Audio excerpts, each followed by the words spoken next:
մեր ղեկավարը երկրի դրսում խելոք է, ինչ ասում են իր հիմնական կրեդոն, ասեք անենքն է դրսից, ով դրսից ինչ ասում է, ասեք անենք, անում է գալիս, ու մի քիչ պարզեցնում եմ, բայց մեծ առումով դա է, իսկ ներսում ուժեղ ձևացնում է, թե ուժեղ է և բանտարկում է իր ընդդիմախոսներին, իսկական ղեկավարը, դա նա է, ով դրսում ուժեղ է, դրսում քեզ պաշտպանում է, ինչ ասում են, հակառակն է ասում և բերում է դրան, որ համաձայնվեն իրար հետ առանց կոնֆլիկտի, իսկ ներսում մեծահոգի է իր ընդդիմության հետ,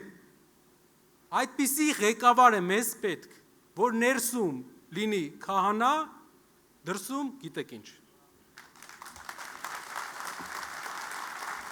Շատ կարևոր է, որ նաև մեր երկրում մենք կարողանանք հաղթահարենք մի խնդիր, որը բոլորս տեսնում ենք ամենօրյա մեր կյանքի շփումների մեջ, դա մասնատումն է, հայացքների մասնատումը, մենք բոլոր գյուղերը, որ գնացել ենք, բոլոր քաղաքները,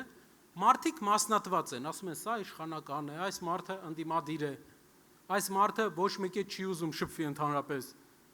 սա մասնատում է, ինչպես կարող է 3 միլիոն ազգը մասնատվի այսքան մասերի, ու կարողանա հաղթանակ ունենա, ամենափոքր ժողովուրդը տարածաշրջանի, եթե մենք փոքր լինելով մասնատվում ենք, ինչպես ենք հաղթելու, մեզ պետք է համախմբող, մեզ պետք է մեծահոգի համախմբող, շատ կարևոր բան է, մեծահոգի մարդ, ով իր ընդդիմախոսների հանդեպ կլինի ներողամիտ,